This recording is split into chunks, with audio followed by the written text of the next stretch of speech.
Magandang araw mga kaibigan. Nako mga kaibigan, mainit atong pag-uusapan natin. Pasmadong bunganga ni Alan at Amy, kinastigo ni attorney. Grabe mga kaibigan, kinastigo at pinahiya ang walang preno at walang kagatlabing pagtawag ng senadora na bangag at walang pakialam ang kasalukuyang gobyerno ni Pangulong Marcos. Hindi ito ang unang pagkakataon na bumanat ang senadora, ngunit ang pagbansag sa gobyerno na bangag sa gitna ng isang relihiyosong rally kuno ay tinuturing bilang isang malinaw na paninira at promotor ng kaguluhan. At si Cayetano, napakagago. Okay lang daw harangin ang EDSA kasi maraming gutom. Hinarang daw kasi ang hustisya, kaya hinarang na din ang EDSA. Kaya naman, buineltahan ang pasmadong bunganga ni Amy at ni Alan. Nako, abangan niyo po yan. Pero bagong lahat, pakilike muna ang ating video, pakishare na din po at subscribe na po kayo sa ating channel. Unahin na po muna natin itong pasmadong bunganga ni Cayetano at ni Babalina Amy. Pakinggan po natin to. Mga kapatid, tingin niyo po ba nagbago na? Okay lang kung pagkatapos ng 1 year at sinabi, mahiya naman kayo, kung nahihiya na lahat. Pero ang katotohanan po, tuloy pa rin naman ang korupsyon. Totoo, dyan kayo eh. Wala na pong daan para sa katotohanan. Sabi nila, hinaharang natin ang daan. Oo, bakit? Hinarang nyo na yung daan ng justisya. Di harangin naman namin ang EDSA. O, di ba mga kaibigan, napakapeste talaga itong utak ni Cayetano. O, utak sindikato yung mga ganyan mga kaibigan. Pwede naman kayong mag-rally, di po ba, ng Sabado-Linggo. Tapos dapat may permit ha, may permit Cayetano. Para iwas perwisyo, di ba? Sabado-Linggo. Perwisyo kayo eh. Pero mas pinili yung manggulo. Ganyan mga kaibigan ang galawan ni Cayetano kahit sa Senado. Kitang-kita yung pagiging gago. Tapos sasabihin, wag daw silang alalahanin. Pakinggan nyo to mga kaibigan. Huwag nyo po kaming alalahanin. Si Jinggoy Estrada, si Senator Bato, si Senator Legarda na hindi nakaupong unang Senate President na babae, Tapos? si Senator Amy Marcos, si Senator Padilla, na nilalait nila. Kulang daw sa kalaman. Nilalait. Totoo naman na kulang sa kaalaman si Senador Robin Padilla sa pagiging senador. Huwag mo lang ipagtanggol. Real talk lang yon. At hindi kami nag-aalala sa inyo, sa inyong mga hudas na politiko. Pasigaw-sigaw pa kayo dyan sa EDSA, samantalang lumalangoy naman kayo sa karangyaan. Di po ba? Natutulog kayo sa malambot na kama. Tapos yung mga miyembro ng Iglesia ni Cristo, yan ang ginagawa nyong sangkalan. Kawawa nga sila eh. O, tapos kayo, pag ganyan-ganyan lang, akala nyo naman, oo. Sabi nga natin, ang nauuto nyo na lang ay yung mga DDS na kapwa ninyo. Pero yung taong bayan, nako, ayaw po sa inyo. Mahiya po kayo. Sabay sisiraan pa nitong Babalina mga kaibigan, na ang Pangulo daw mga kaibigan tinatawag na bangag na gobyerno at wala daw pakialam. Pakinggan po natin to. Habang ang Pilipino ay nagkurusa sa gasolinang hindi abot kaya, pagkain ginintuan at napakahirap ng buhay, wala silang pakialam. Pagkat itong gobyerno ay bangag! Walang ngalan! Nagkukunwaring hindi nakikita ang sangbuntong na ebidensya! Ganon, di ba mga kaibigan? Ito lang itong si Senadora Amy, parang nakakatakot mga kaibigan, no? Parang mangkukulam yung datingan. Di po ba? Parang mangkukulam pati yung boses, no? Yung boses matandang nakakatakot. Di po ba dun sa mga horror na napapanood natin? Oh, kaya no wonder kung ano-ano yung lumalabas sa kanyang pasmadong bunganga. Bangag ang Pangulo, di ba? Bangag ang gobyerno. Samantalang mga kaibigan, mas bangag yung kanyang amo na si Duterte. Wala daw pakiang gobyerno, wala daw napapakulong ni kahit isa. Ganon. Kaya pala, galit na galit ang mga DDS pag si Sara Duterte ay hinahabol ng hustisya. Di ba? Pag yung mga kaalyado nila, yung mga kaalyado nila at mga kasamahan nila, pag hinahabol ng batas, abay galit na galit itong mga to. Ang dami yung kuda, kung ano-anong paninira. Ang lagi nyo namang nirarason, ginigipit kayo. Samantalang may mga ebidensya, kaya nga nilalagyan mga kaibigan di ba? sa tamang paraan. Oo, yung tinatawag nating due process. O, kinakasuhan po kayo kasi nga may nakikitang paglabag sa batas. Ngayon ang gawin ninyo, itisagutin ninyo sa tamang lugar. 'Di ba? Sa korte kayo magpaliwanag o hindi diyan sa kalsada. O 'di ba, mga kaibigan? Kaya naman mga kaibigan, hetong matinding buwelta sa pasmadong bunganga ni Senadora Amy. Pakinggan po natin 'to. Napanood po natin mismo, personal, ang nasabing pagsasalita at pagtatalumpati ni Senator Amy Marcos sa INC rally kagabi. At ito po ang komento ng PCO bilang kumakalaban at lumalaban sa fake news. Yan. Namutawi kay Senator Amy Marcos ang mga salitang magpapaigting ng galit sa gobyerno. Ang paninira sa Pangulo at sa gobyernong ito.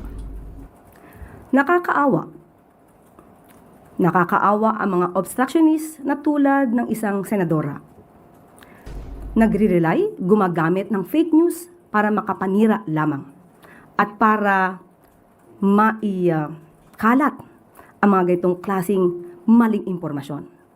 Pero mas nakakaawa ang mga taong pumalakpak habang nakikinig kay Senator Amy Marcos. Dahil malamang hindi nila alam na ang mga sinasabi ni Senator Amy Marcos ay mga kwentong walang basihan. Nakakaawa dahil malamang ay hindi nila alam na sila ay ginagawa lamang mangmang. Sinabi natin na nadinig natin ang kanyang mga sinabi. Ang unang-una yung bilanggit ay wala daw pakialam ang gobyernong ito. Oh. At may binanggit pa siya tungkol sa paggamit ng illegal na droga ang gobyernong ito. Pero ang tanong natin, ngayon ay sigasig ni Senator Amy Marcos na manira sa gobyerno. Samantalang 2019 siya ay senadora na. 2016 siya naman yata ay gobernador. At kilala naman niya ang dating Pangulong Duterte. Nalaman din naman niya na nang umamin ang dating Pangulong Duterte sa paggamit ng illegal na droga. Pinaghandaan po natin talaga ito para maipakita natin kung sino ba talaga ang gumagamit ng illegal na droga sa panahon na siya ay Pangulo na. Oh. Gumagamit ng dahon, Pero mga kaibigan. sa mga pag-amin na ito ni dating Pangulong Duterte, Fentanyl. tumahimik siya at wala siyang anumang pintas. Maliban pa dyan, bakit natin sinasabi na walang basihan ang kanyang mga sinasabi? Dahil pinag-iigting niya ang galit sa mga farmers at mga mangingisda Yes. na mga kababayan natin at sinasabing walang tulong na pinapaabot ang gobyerno. Hindi natin alam kung Senator Amy ay bulag, nagbubulag-bulagan o talagang pinipikit lamang niya ang mata niya sa katotohanan para magamit siya sa paninira sa gobyernong ito. Marami na po ang naipaabot na tulong ang ating gobyerno, lalong-lalo na sa ating mga magsasaka at sa mga mangisda. Ilan Totoo lamang yan. ito sa ibibigay ko sa inyo na mga ebidensya. June 30, 2026, 186 Pangasinan fisherfolk received livelihood grants. Bago lamang po ito. So nakakataka kung bakit hindi po yata updated si Senator Amy Marcos sa mga pangyayari, sa mga programa ng gobyerno. At April 12, 2026, PBBM strengthens support for farmers and fisherfolk. So ano po ang kanyang basihan sa pagsasabing hindi tumutulong ang gobyerno sa mga magsasaka at sa mga mangingisda natin?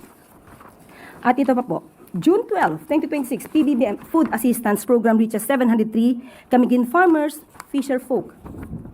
So, hindi po ba mas nakakaawa ang mga taong nakikinig sa kanya? Dahil kung hindi magkakaroon ng pagsusuri ang mga nakikinig ay talagang mananatili silang mangmang sa katotohanan. At meron pa po siyang nasabi patungkol sa nagkukunwaring hindi nakikita ang sambuntong na ebidensya ang dose-dose ng testigo. Itong baha at flood control na lulunod sa atin lahat. Yes. 2019, naging senadora si Senator Amy Marcos. 2020, uulitin natin. Yan. Umamin si dating Pangulong Duterte na marami siyang ghost projects. 2018, nagsabi si Congressman Andaya na maraming flood control projects na hindi maayos. Nasaan siya? Nagpa-imbestiga ba siya? Wala. So, ang nakalamang, bakit nung panahon kaya ni dating Pangulong Duterte, siya ay nanahimik? At ngayon lamang siya nag-iingay habang ang kanyang kapatid, si Pangulong Marcos Jr., ay masigasig na mapanagot ang dapat na mapanagot. Ma'am, follow up. May Ganda. batayan ba o naniniwala po ba kayo na ito ay may bahid ng politika? Siyempre naman. Obviously, halatang halata. Alam naman natin kung sino ang kanyang ipinagtatanggol at sino ba ang nais niyang hindi na sana mailagay sa isang paglilitis. Diba? Si Dante Follow-up at si question Sarah. po, Ivy Reyes, Billionaire. Hi, Yusek. Good afternoon. Yusek, you said so yourself that the senator's speech has grave impact against the government at NBI po yung in charge sa pag-hold accountable ng mga nagpapakalat ng fake news. But does Malacanang think it's high time for Senator Marcos to be held accountable for spreading disinformation? Hindi lang ito pagkakalatang fake news. Paghahasik nga ng puot sa ating mga kababayan. At Totoo. ano ba ang nais nilang mangyari? Noon pa naman niya nais umalis sa posisyon ang Pangulo. Correct. For what? Umupo na. Para iluklok ang kanyang kaibigan, Amo. ang Vice Presidente. Hindi lang ito simpleng paninira. Hindi ito simpleng pagbibigay at pagkakalat ng fake news. Paghahasik ito ng puot. Hindi mag-uutos ang Pangulo na imbestigahan ang kanyang kapatid. Nasa authority yan. Nasa authority na yan kung kinakailangang imbestigahan si Senator Amy Marcos. Hindi po tayo mag-uutos. NBI. Obligasyon po nila mag-imbestiga. DOJ. At may reaction po ba ang Pangulo? Narinig po ba niya yung sinabi ng kapatid niya? Hindi ko pa nakausap ang Pangulo patungkol dyan, but definitely alam niya to dahil updated naman ang Pangulo sa mga nangyayari sa kapaligiran. Kaya nga ang aking sinabi, ito ang komento ng PCO bilang lumalaban sa fake news. May mga kumakalat po sa social media na nagbababala sa posibleng paglusob di umano nung mga nagpoprotesta sa Aba. Campo Aguinaldo, Campo Crame, kahit dito daw sa Malacanang. Hindi po ba ito cause for alarm sa ating pamahalaan o ni Pangulong Marcos, lalo pa Nako. paalis siya ngayon mamayang gabi? Ito po yung nakarating na. At kung ito man ay isang chismis, isang pananakot, hindi naman po ito isa sa baliwala lamang ng mga otoridad natin. Pero ang Yes. tanong, sino ba yung lulusob? Sino sa mga nagpoprotesta? Hindi naman po siguro. At ayokong paniwalaan, ayaw naming paniwalaan na ang miyembro ng INC, no? Hindi namin paniniwalaan na miyembro ng INC ang siyang gagawa nito. Dahil sabi nga natin, ginagalang natin ang integridad, ang liderato ng INC. Hindi naman siguro ang purpose ng kanilang protesta ay mag-destabilize. Follow up lang po, ma'am. May direktiba po ba si Presidente hinggil sa bagay na ito sa ating mga otoridad?